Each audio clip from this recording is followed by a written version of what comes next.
Hare Krishna. Hare Krishna.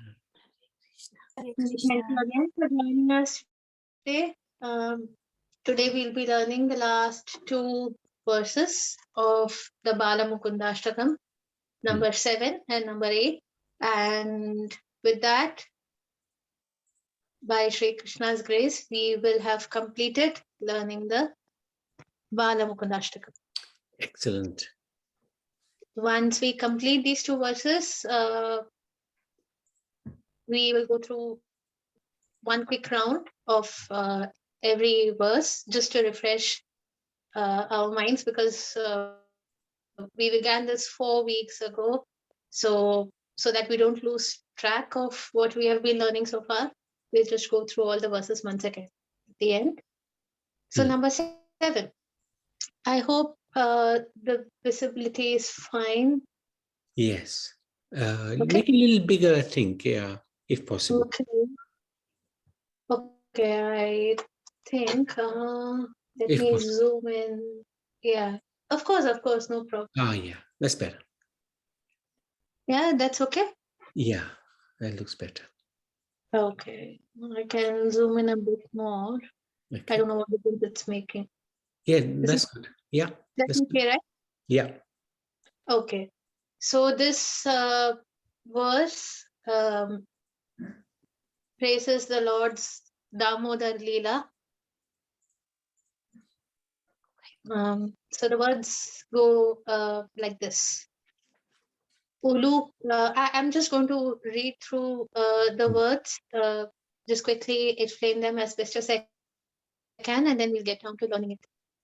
So, Ulu Khale Baddham Udara Shauryam. So, Ulu Khala refers to the mortar to which Yashoda Mata tied the Lord with a rope. She bound him to the mortar with a rope. So, that mortar is called Ulu Khala in Sanskrit. Baddham. So baddha means to tie or to be tied to something. So, or to be bound to something. So the Lord was bound to the mortar by his mother with the rope. So the word baddham indicates that bond, being tied up. Udara Shauryam. So Shaurya indicates, it literally means heroism. But in this context, it could be interpreted as the Lord being his usual charming self.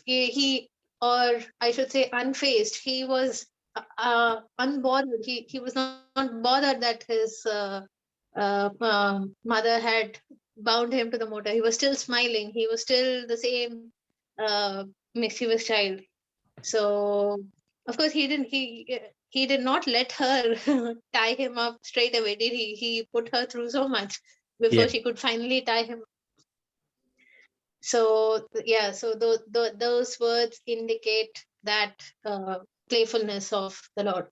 The next line, Uttunga Yugmarjuna Bhangaliyam. So, the word Yugmarjuna indicates the two Yamalarjuna trees that had been standing upright for thousands and thousands of years up to that point, and which the Lord uprooted in one fluid motion, one single motion. He just dragged the mortar between the trees and bam, they were uprooted. So bhanga means to uproot or to disrupt something. Yuga, the word yug in this context, it indicates a pair of something. So, for example, there is a prayer called the Yugalashtakam, which respects to both Sri Krishna and Radharani. And there is the Radha Krishna Yugala Sahasranamam, where every the 1,000 names of Radha and Krishna together are listed. So Yugala means two or pair, something that always comes in pairs. You can never really separate them. When you talk about them, you always talk about them as a pair, as two entities that always occur together or are always together. So in this case, it was the sons of Kubera, Nala Kubera and Mani Griva. I'm sorry, did I get the first name wrong? I'm not sure. No, that's correct. That's correct. So the two sons of Kubera, who had been cursed to take the form of two Arjuna trees by Devarishi Narada, because their attitude towards him was one of disrespect. When he passed by them, they were so engrossed in worldly pleasures that they did not pay their respects to the Devarshi. But then they were also given the promise of being delivered from the curse by none other than Sri Krishna when he would appear in his original form on earth. So Uttunga, I think, I'm not sure, but I think Uttunga refers to something that stands upright or stands up straight. So those two trees that had been standing straight and still for thousands of years after that point were finally uprooted when the Lord crawled on all fours and dragged the mortar through that very, very narrow gap between the trees. The next line, Utfulla Padmayata Charunetram. So Utfulla means referring to a flower that has fully bloomed, fully completely bloomed, not a bud, but a fresh, fully bloomed flower. All the petals are fully developed. So Padma meaning lotus. So, and Netra meaning eyes. Charu meaning beautiful or charming. So Utpulla Padmayata Charu Netram means the Lord's eyes that are so beautiful, so charming, and so fresh, like the lovely petals of a fully bloomed lotus. And of course, the last line, as always, Balam Mukundam Manasas Marami. So in essence, I recall in my mind the enchanting form of that beautiful child, Mukunda, Sri Krishna the Liberator, who displays a mischievous yet divine and charming aura of heroism, despite being tightly bound to a mortar by his mother Yashoda, who then proceeded to uproot the two huge ancient Yamala-Arjuna trees by crawling and dragging himself along with the mortar between them, and whose eyes are as beautiful as the petals of a freshly bloomed lotus. So let's get started with learning the verse. Ulu khale. Ulu khale. Paddam. Baddam. Udara shauryam. Udara shauryam. Ulu khale. Ulu khale. Baddham. Udara shauryam. Udara shauryam. Uttunga. Uttunga. Yugma Arjuna. Yugmam Arjunam. Yugma Arjuna. Arjunam. Bhanga Leelam. Leelam. Uttunga. Utkunga. Yugmarjuna. Yugmarjuna. Bhanga Leelam. Leelam. Utfulla. Utpulla. Padmayata. Padmayata. Charunetram. Charunetram. Utfulla. Utfulla. Mayata. Padmayata. Charunetram. Charunetram. Balam Mukundam. Mukundam. Manasa Smarami. Manasasmarami. Ulukhale. Ulukhale. Baddham. Baddham. Udara Shauryam. Udarasauryam. Uttunga. Uttunga. Yugmarjuna. Yugmarjuna. Galilam. Pangalilam. Utfulla. Utfulla. Padmayata. Padmayata. Charunetram. Charunetram. Balam Mukundam. Balamukundam. Manasa Smarami. Manasasmarami. Once more. Ulukhale. Ulukhale. Baddham. Baddham. Udara Shauryam. Udarasauryam.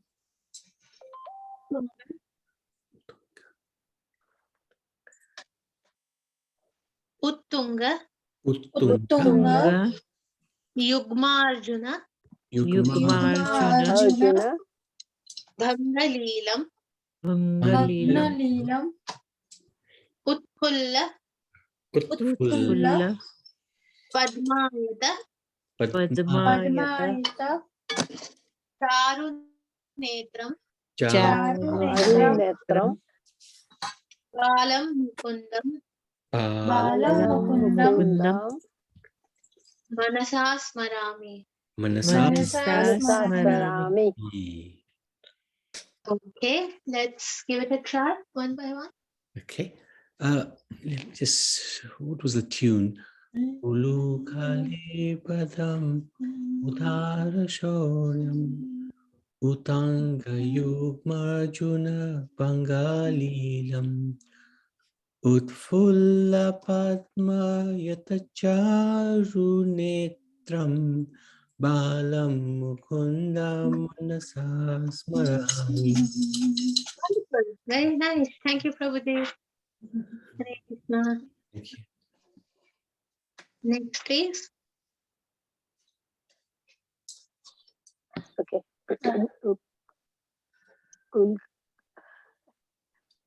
Tell me the first. I'm going to mental block.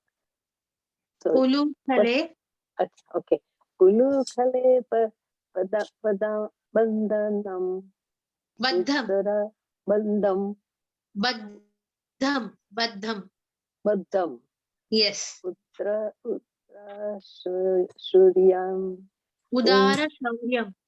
Udara Suryam. Uttunga Yukumarajan. Bangalilam. Utpala Padmayata Charunetram. Bala Mukundam Manasa Smarami. Good. Would you like to try again? I'll try at the end. Let others do it. Okay. I might get the gist of it. Thank you. No problem. As you wish. Okay. Yogini Mataji, would you like to try? Yes. Hare Krishna.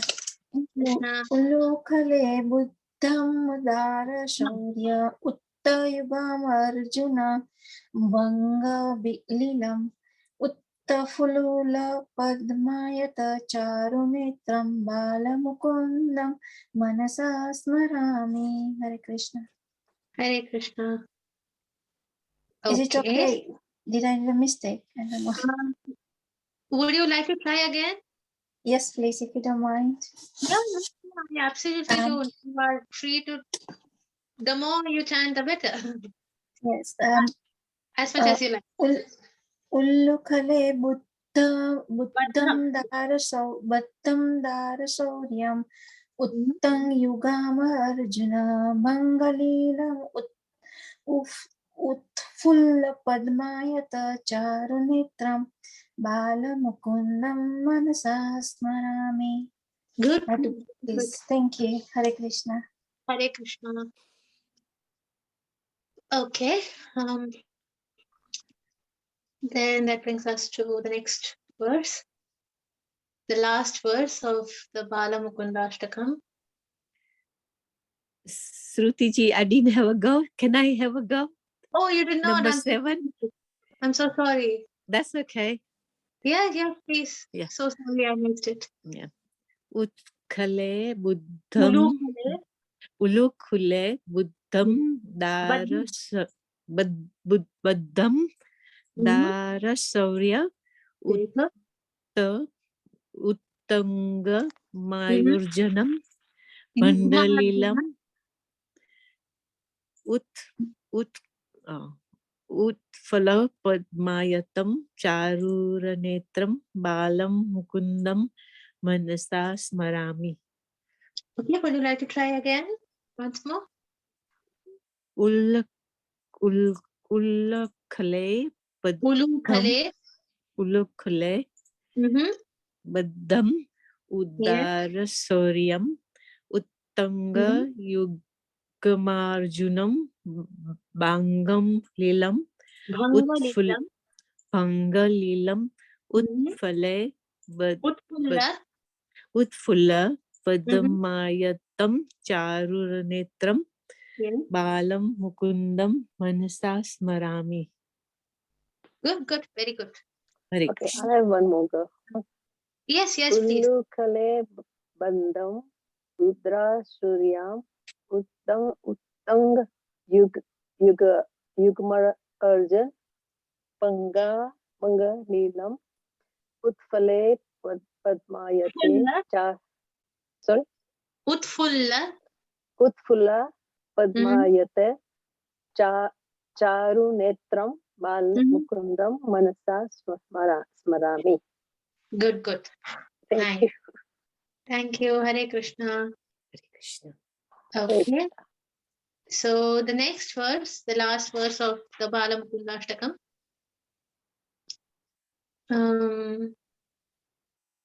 Alokya matur mukham adarena.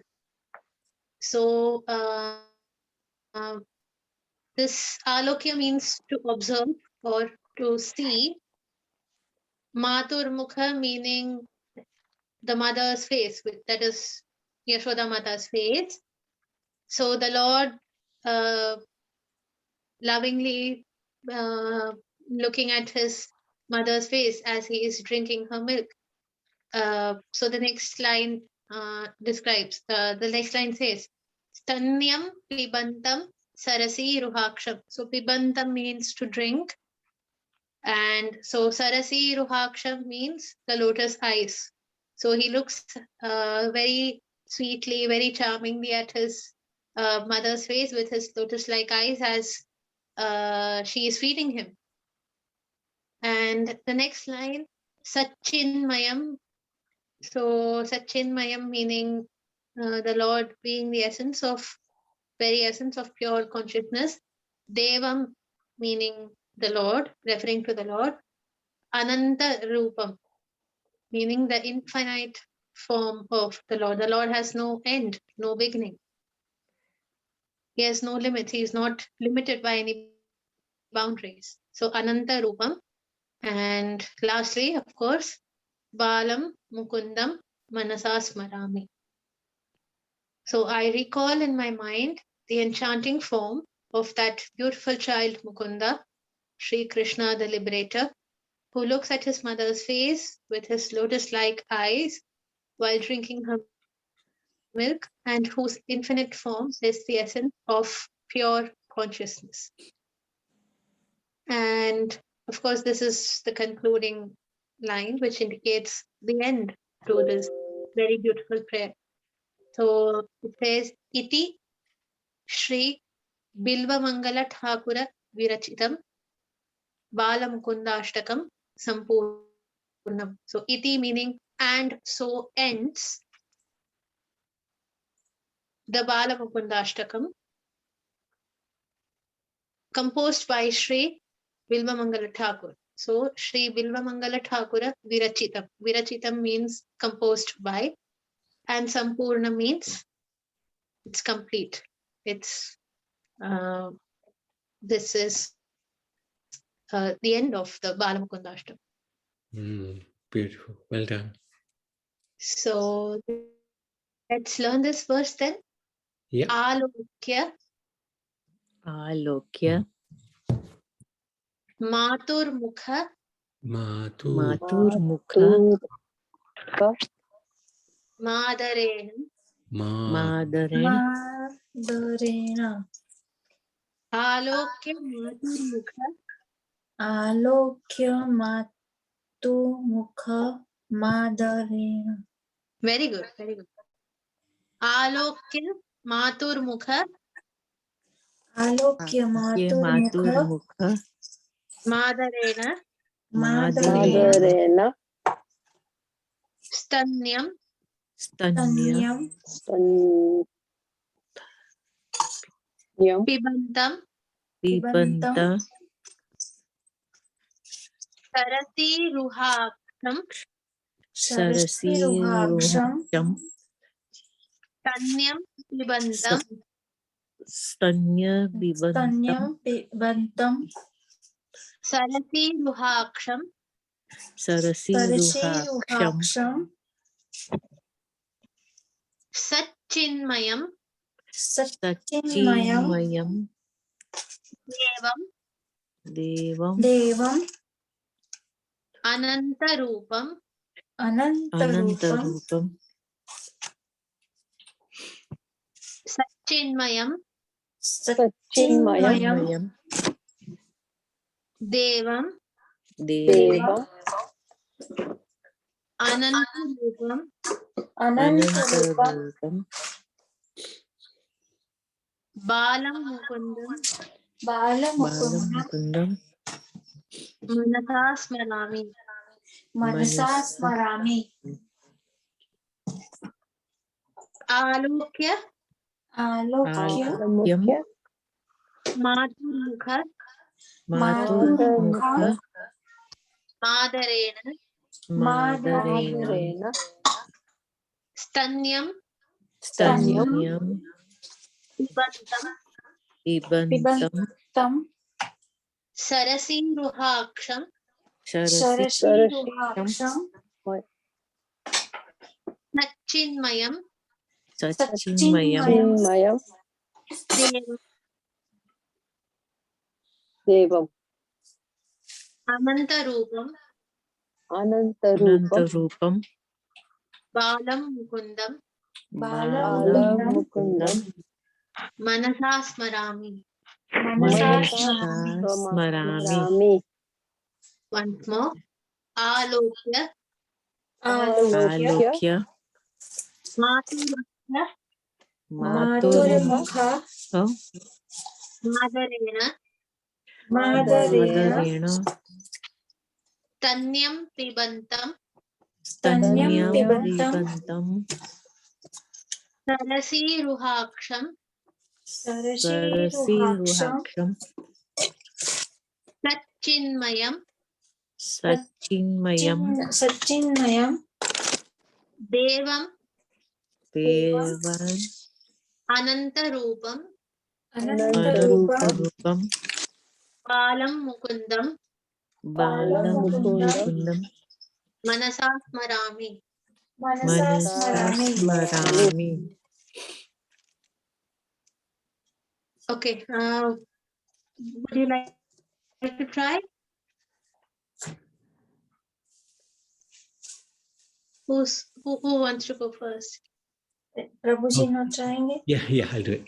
I didn't realize I was muted. Alokya Matu Mukhamadrena Sanyam Pibantam Sarasiruksham Sachinmayam Devamanantarupam Balam Mukundam Manasa Smarami. Very nice. Thank you. Hare Krishna. Hare Krishna. Alokya matura mukhamadhareya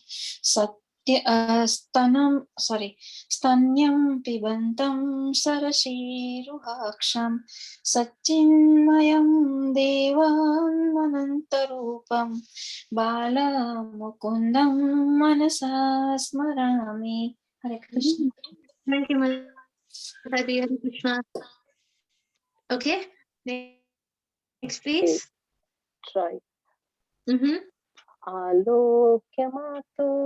Mukha Adarenam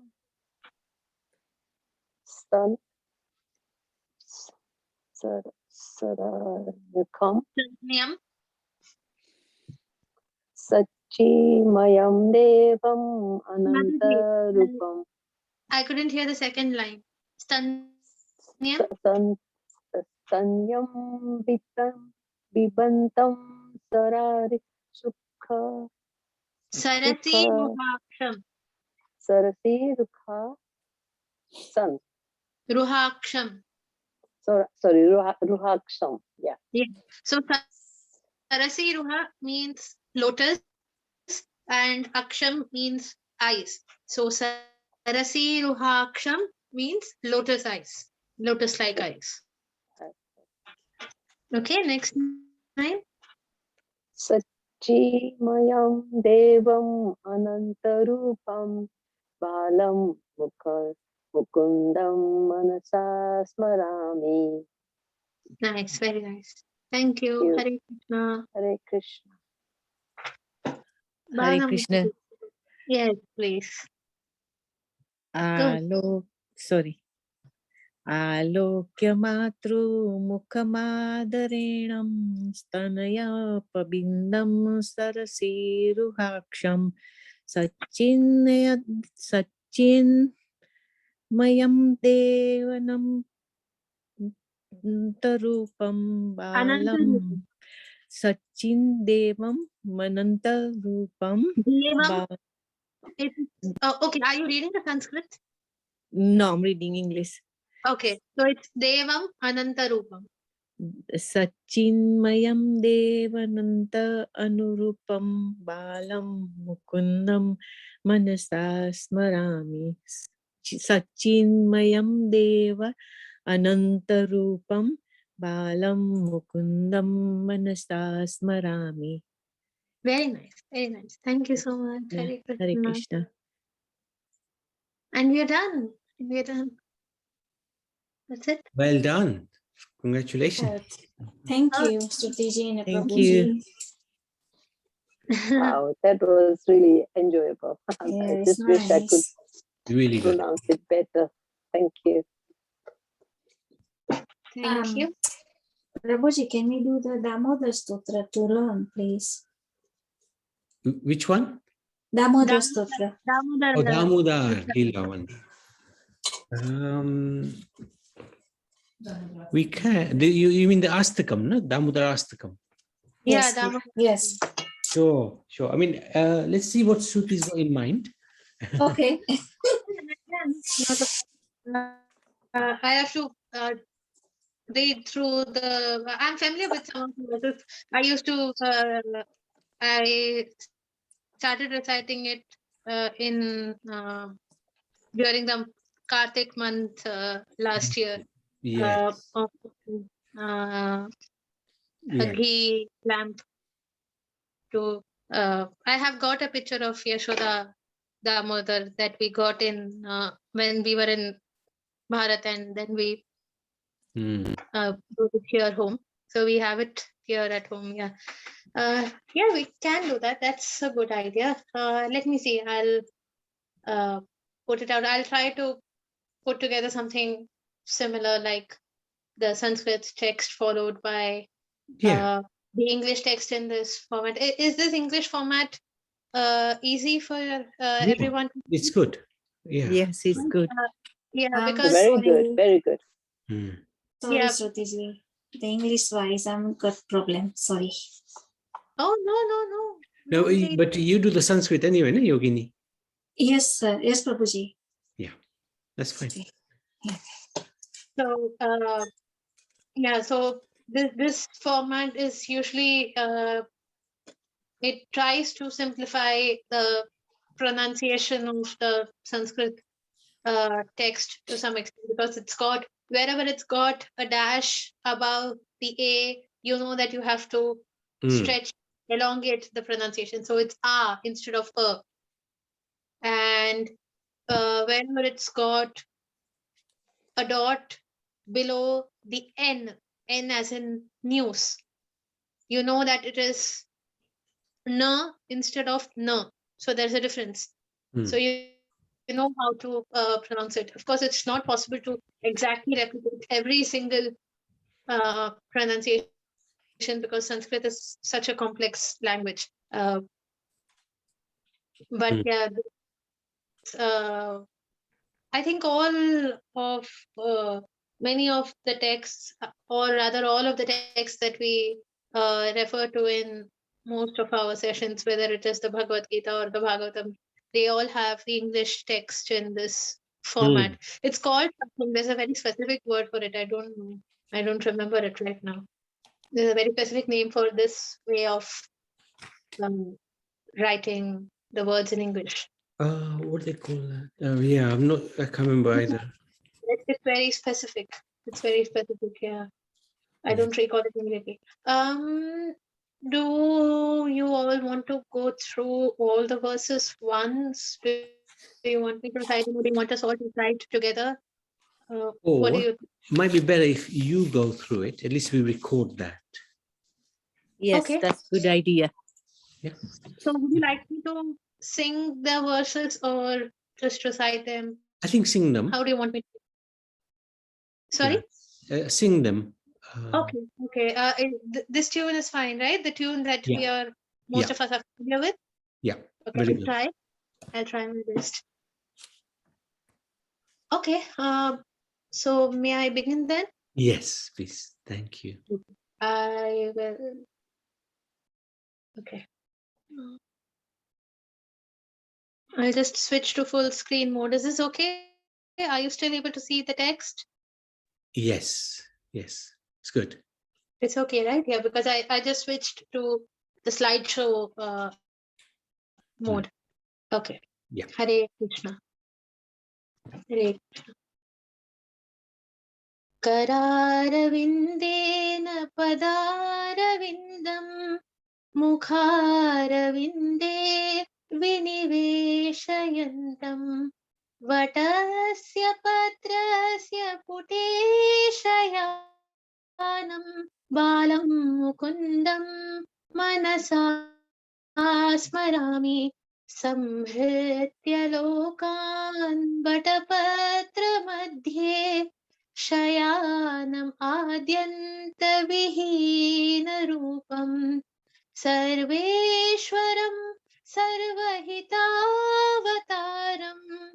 बालं मुकुन्दं मनसा स्मरामि इन्दीवर श्यामलकोमलाङ्गम् इन्द्रादिदेवार्चितपादपद्मम् सन्तानकल्पद्रुममाश्रितानां बालं मुकुन्दं मनसा स्मरामि लम्बालकं लम्बितहारयष्टिं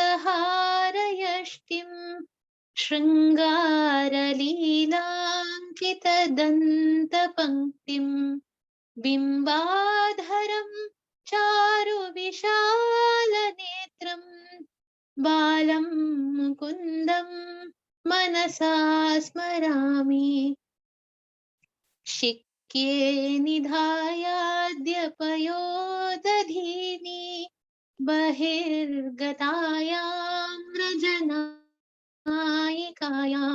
भुक्त्वा यथेष्टं कपटेन सूक्तं बालं मुकुन्दं मनसा स्मरामि कलिन्दजान्तस्थितकालियस्य फणाग्ररङ्गे नटनप्रियन्तं तत्पुत्र पुच्छहस्तं शरदिन्दुवक्त्रं बालं मुकुन्दं मनसा स्मरामि उलूखले बद्धम् उदारशौर्यम् उत्तुङ्गयुग्मार्जुनभङ्गनीलम् उत्फुल्लपद्मायतचारुनेत्रम् बालं मुकुन्दं मनसा स्मरामि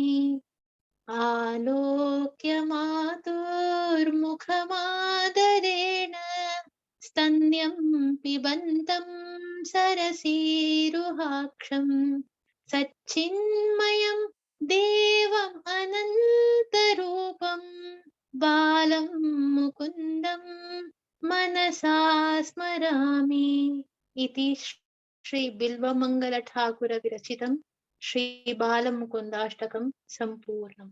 Hare Krishna. Krishna. Beautiful. Thank you so much. Krishna, yes, very nice, very beautiful sang. Well done. Thank you so Hare much. That's very kind of you. Thank you.